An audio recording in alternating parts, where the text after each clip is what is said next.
ovom prvog dijela ovogodišnjeg samita iduće minute rezervirane su za predstavnike kompanije BIS. Tema Smart Retail, vizija, tehnologija i procesi kao temelj konkurentne maloprodaje. U idućim minutama obratit će vam se, a pozornicu pozivam, Darka Krkača i Tomislava Perasa iz kompanije.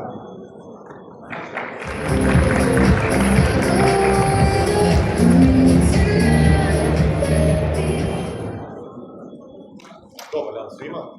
Nadam se da je pauza prošla uspješno i da možemo nastaviti s našim prezentacijama.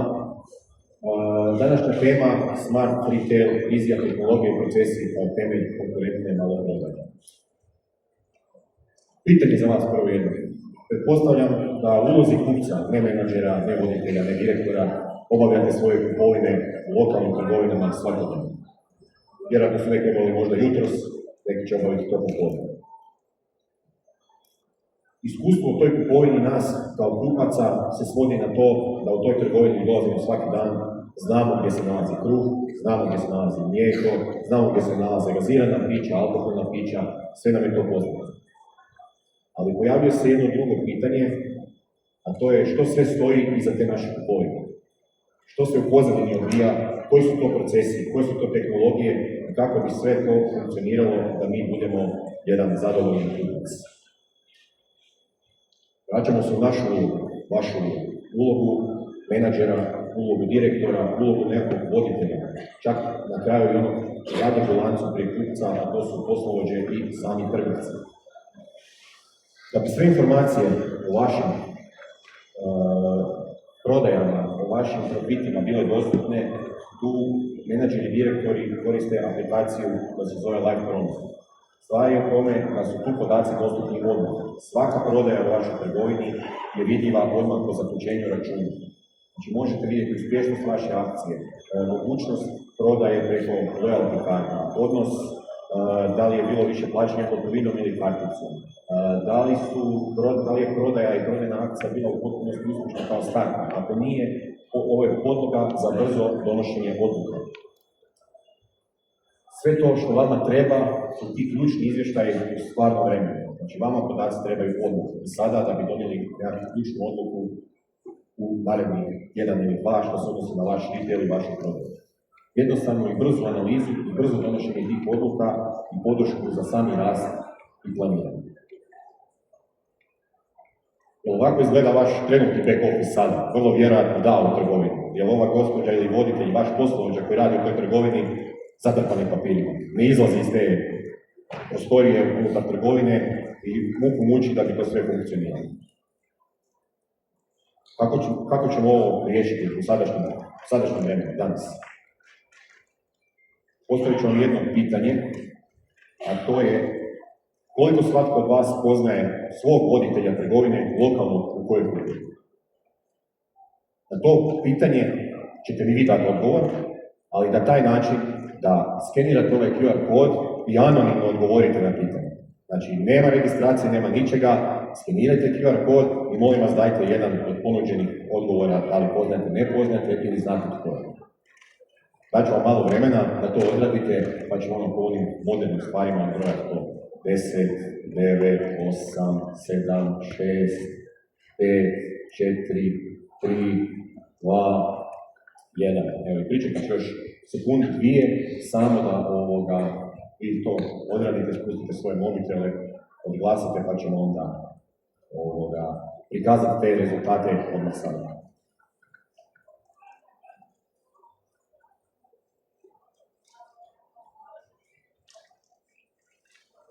Ajmo vidjeti odgovor na to pitanje. Ovo zanimljivo. Znači, podosta vas i zna tko je, znate i ko su, ali prevladava odgovor ovaj nemamo pojma. Tu dolazimo do ključnog rješenja kako mi kao kupci doći u kontakt sa našim lokalnim voditeljima trgovine. Zašto je nam to bitno? Kao kupcu, stavljamo svoju ulogu kupca. Iz razloga što želio bi ipak znati ko vodi tu poslovnicu. Da li mu se mogu obratiti s nekakvim pitanjem, možda za proizvod koji trenutno nema na polici, da ga mogu direktno pitati. Kako ćemo taj problem riješiti da se personalizira to iskustvo, a i da taj poslovođa ima pristup relevantnim informacijama koje mu trebaju odmah. Jer poslovođa koji je dostupan nama kao kupcima će imati bolju informaciju o našim potrebama, o našim navikama i moći će reagirati u pravo vrijeme i odmah. Kao što sam već rekao, znači ta viša razina povjerenja i sigurnosti nama kao kupcima je izrazito bitna, ali i vama kao menadžerima ista je stvar.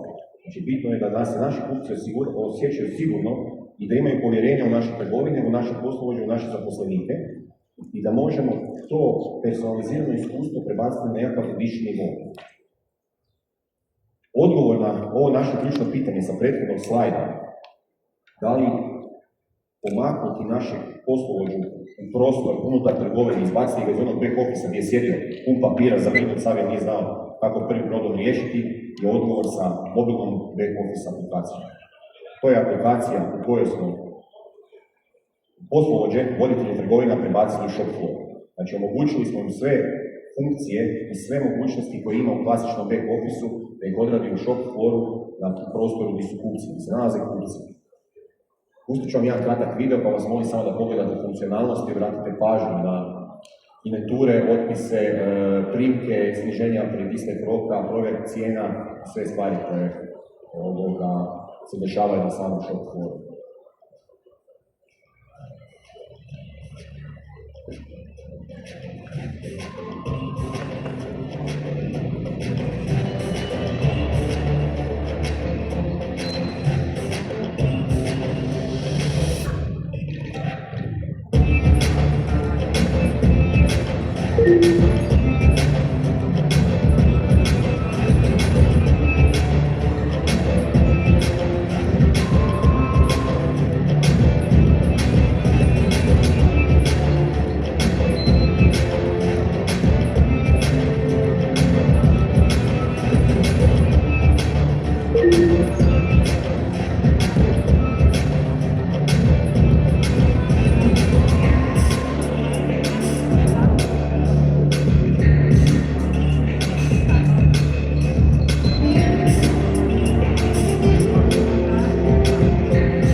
Evo ukratko vidjeli smo što se sve dešava kada jedan poslovođa se nalazi unutar same trgovine.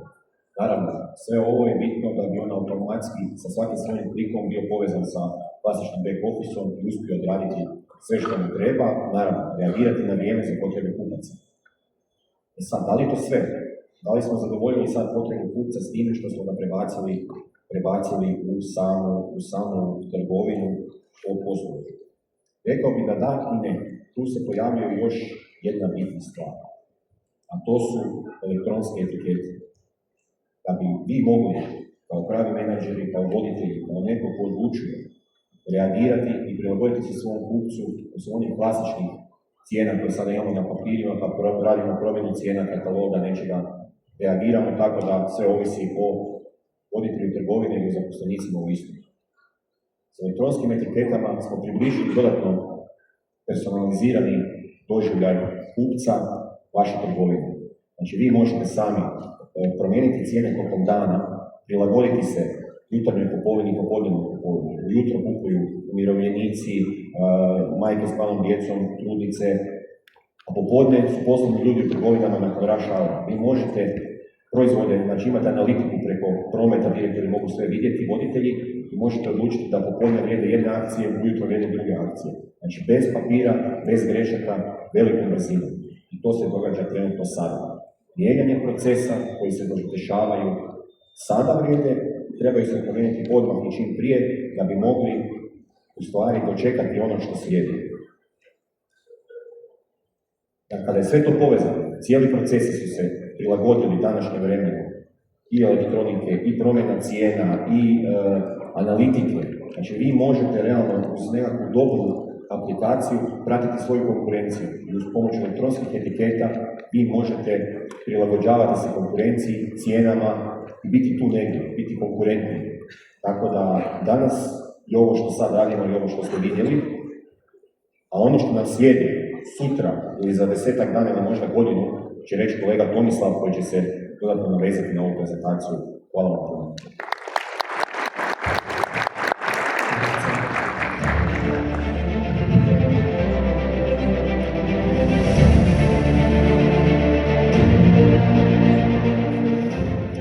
Dobar dan svima, hvala Darko.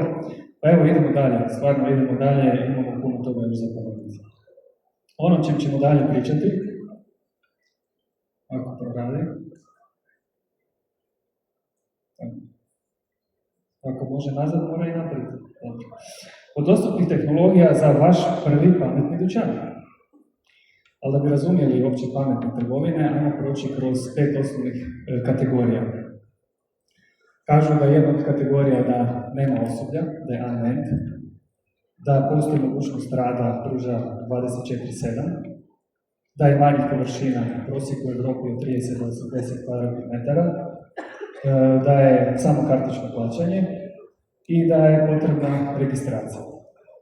Kako to u realnosti zapravo danas izgleda? Da sve više ima hibridnih dućana, gdje recimo u prvoj smjeni je osoblje, a u druga smjena je automatizirana ili autonomous. Također, mogućnost rada 24/7, to vam je jasno da je ovisi o zakonu u zemlji, gdje je pilot, odnosno gdje se pilotira ili gdje je trgovina, tako da je to jedan od važnih faktora. Manjih površina, Sensei, dobavljač Sensei u Portugalu napravio dućan autonomous, odnosno unmanned store, mislim da je 1200 kvadrata, tako da više nisu baš ni mali. Također u ovim hibridnim dućanima, kada je staff tamo, možete platiti i cashom, a više nije potrebna ni registracija ako imate kreditnu karticu ili debitnu karticu. Tako da sve ove iznimke potvrđuju pravila. Ali idemo dalje. Koje su tu važne tehnologije i najjače tehnologije koje se izmjenjuju? Najprisutnija, znači AI ili računalni vid, computer vision, koja skupa sa IoT senzorima i kamerama, pametnim policama, daje cijeli taj efekt automatske kupovine, ulaska, skidanje sa polica, izlaska i automatske naplate. Onda sljedeći vrlo zanimljiv koncept je RFID tehnologija koja se koristi isto u checkout iskustvu. Ako ste kupovali kad u Decathlonu, onda znate kako to funkcionira. Onda treća je mobilna aplikacija za skeniranje, znači na aplikaciji ulazite u dućan, skenirate sve s aplikacijom i završavate kupovinu s tim. I vama svima poznata vjerojatno samo uslužne kase ili self-checkouti kao nekakva četvrta važna tehnologija. Sve ove ostale tehnologije, automatic replenishment, digitalne cijene, pametni hladnjaci su dio pametnih trgovina, ali nisu krucijalne za vaše checkout experience ili vaše iskustvo. Tehnologiju koju ćete vi odlučiti odabrati, naravno ovisi o vašoj investiciji, ovisi o customer journey koji ste zamislili za vaše kupca, znači tu neko iskustvo kupovine, i najvažniji vaš cilj je da ste jasni u tom customer journey, da taj kupac kad dođe pred taj dućan ili u taj dućan da zna šta treba raditi, da li skenira, da li uzima, šta stavlja i tako dalje. Tu znaju biti dosta izazova. Najčešći koncepti pametnih trgovina, svima poznati Amazon, koji je krenuo prije 10 godina sa tim konceptima, znači grab and go, kupci uzimaju artikle, izlaze, automatska naplata putem aplikacije. Poznato svima, znači klasični vending automati, samoposlužni onda tipovi koncepti kao što su samo naplatne blagajne ili skeniranje putem aplikacija gdje kupci sami znači skeniraju i završavaju kupnju. Također robotski sustavi, ili ajmo reći prošireni vending sustavi gdje se preko digitalnog kioska kao ne znam, u McDonald'su naručuje se artikli, plaća se i robot manipulator ili neki kompliciraniji, složeniji vending sustavom dostavlja robu. Svi koncepti mogu biti kao klasična trgovina, znači brick and mortar, a može biti i kao neki mobilni kontejner. Od dobavljača. Najjači dobavljač i dalje Amazon, američki, znači i5, također američki, Zipping i izraelski Trigo. Oni skupa imaju najveći broj dućana. Ostali tu su Smart Store njemački, Autonomo njemački, Instant System švedski, Pixelia njemački, Shelfio poljski. Šta reći o njima? Dosta njih je, zapravo većina njih je, ja se ispričavam na mreži, ja volim hodati, tako da ako me vidite. i5, recimo, svi oni su počeli kao nekakvi startupi i gdje su zapravo sami retaileri kao Aldi, Reve, Žabka u jednom trenu postali investitori ili da ne kažem suvlasnici tih kompanija, što je vrlo zanimljivo i većini njih se uključuju potiho u te projekte jer vide da bez njih dalje neće moći. Jedna od novih igrača na tržištu je Cloudpeak iz Kine, o kojem ćete sigurno još puno čuti. On ima svega 10 dućana u Europi, a preko 1000 u Kini i koji se nagovješćuje da će do 2030 imati preko 100.000 trgovina u svijetu. Tako da za njega ćete, kao što sam rekao, čuti sigurno. Od tehnologija koje koriste, Amazon koristi, kao što sam rekao, AI i računalni vid. Također pametne police, znači police koje znaju 10 do 20 deka je li proizvod gore ili skinut ili nije. I po novom je uveo i RFID da se još malo zaštiti ipak od krađa i nekih drugih stvari. Tako da i5, isto američki, on koristi samo pametni, odnosno AI i računalni vid, bez pametnih polica, bez RFID i tako dalje. Smart Store je isključivo RFID, pokazat ćemo jedan primjer. Pixelia je recimo isključivo sve se obavlja sa skeniranjem aplikacije. Sensei iz Portugala proslavio se s tom najvećom instalacijom. Mogu reći stvarno poslije korone da je to europsko tržište je znatno počelo rasti u ovom segmentu. Po Cognitive Market Researchu nekakva godišnja stopa rasta plus 28% sa nekakvim predikcijama do 5 milijardi dolara 2030. Urbani potrošači vole taj beskontaktno kupovanje, podržavaju, prihvaćaju ga.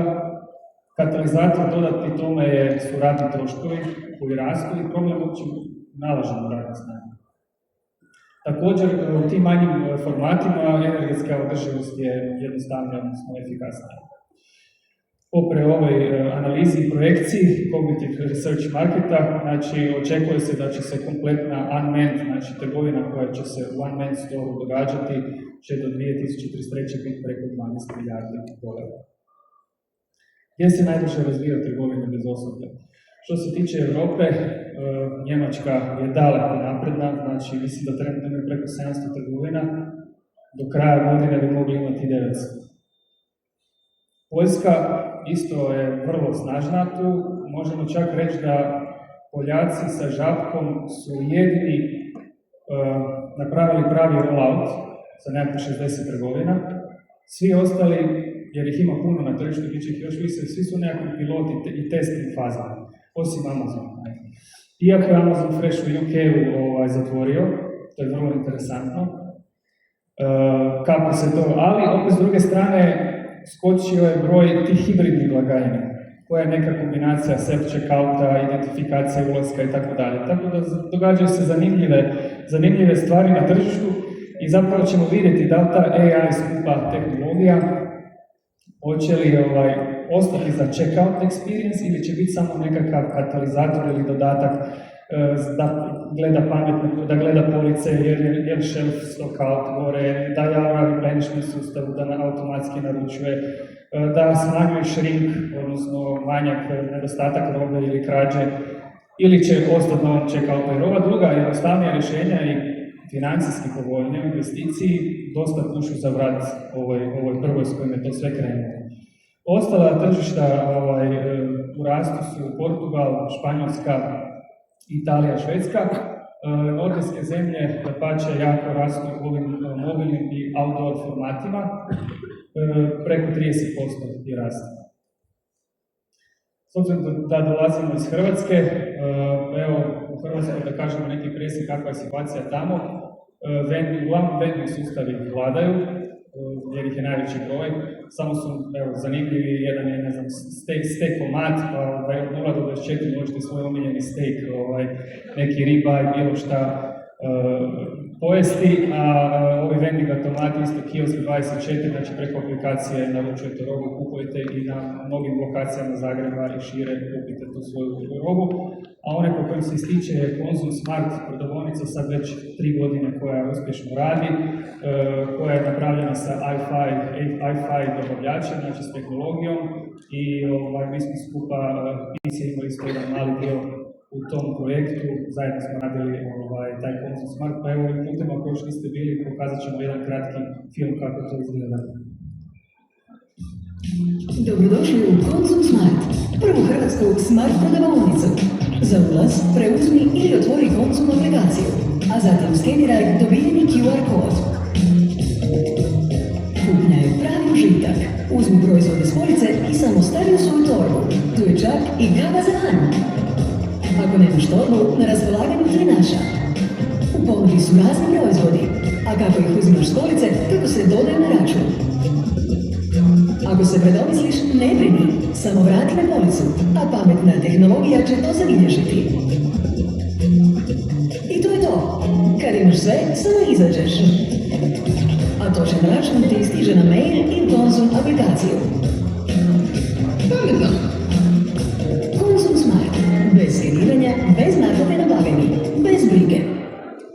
Po novome ne trebate se ni registrirati, skidate aplikaciju, dovoljno da imate kreditnu karticu, potpisovite, pišete svoj mail na koji ćete dobiti račun. Sada, ja sam izgovorio 3 koncepta koja su po meni vrlo interesantna za regionalno, za region, znači za naša tu tržišta, koja su investicijski po meni prihvatljivija i vrlo su korisna. Znači krenut ćemo sa Late Bird vending sustavom. Znači to su ovakvi manji kontejneri koji mogu imati do 9000 artikala.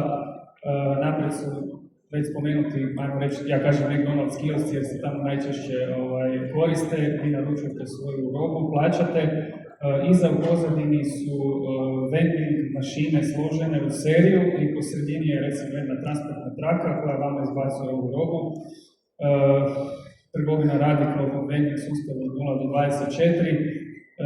Može, ne znam, 9000, 14.000 artikala može stati u režimu od -20 do +40, tako da je o tome razmišljeno pogodno za sveučilišta, bolnice, kampove, parkirališta, you name it.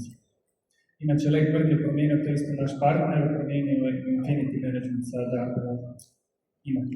Također još jedan njihov vrlo zanimljiv produkt za recimo shopping mallove, za trgovačke centre. Znači, recimo, možete imati svoj klasični dućan u nekakvom shopping mallu koji radi u nekakvom regularnom vremenu i nakon 8 na večer, 7 na večer, kad zatvorite dućan, sa stražne strane postoji ovakav jedan vending dio koji može, ako tamo neki security otvori na taj trgovački centar, može cijelu noć doći kupiti. Ovo mi je super, mislim da imaš već 60 komada u Njemačkoj, znači mesnici su poludjele za ovim. Identificirate se preko aplikacije, ulazite unutra, aplikacija ima i vašu kreditnu karticu, zna sve u vama. Unutra uzimate proizvode, pri pakiranju proizvoda već je gore RFID. Vi zapravo samo morate u onaj box postaviti te proizvode, on se automatski skenira, ide self-checkout, odnosno ide posloniti svoju karticu i vi ste gotovi.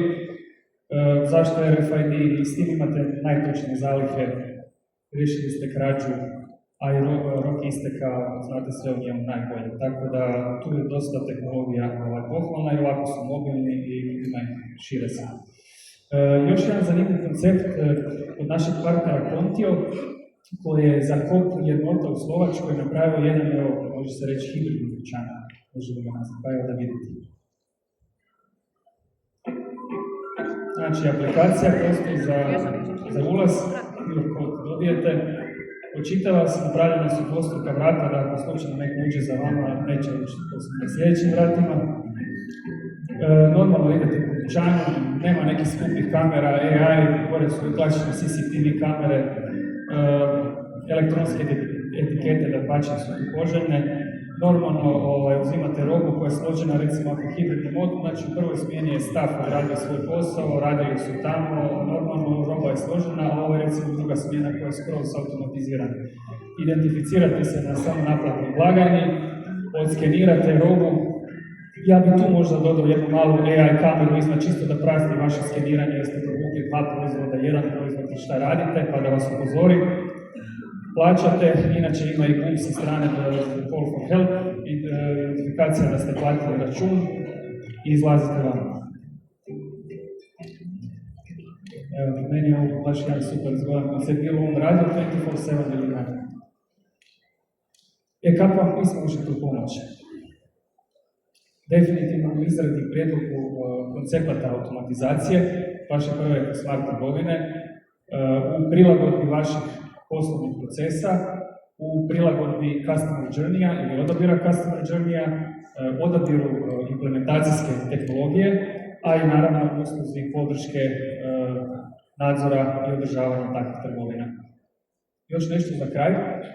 S nama smo doveli jednu zgodnu blagajnu od Ivo Nixdorfa, to je hibridna blagajna gdje je s prednje strane samo naplatna blagajna, kartično plaćanje, sa stražne strane regularni all-in-one POS sa ladicom, gdje možete, evo recimo tako za jedne hibridne dućane možete imati regularni POS, a u dijelu kad je automatizirano kompletno samo naplatna blagajna funkcionira sama i evo pozivam vas na štand da vam demonstriramo kako to radi.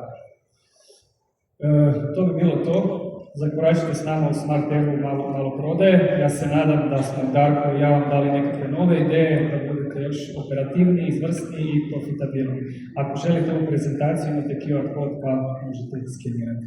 Ja vam se zahvaljujem. Hvala vam.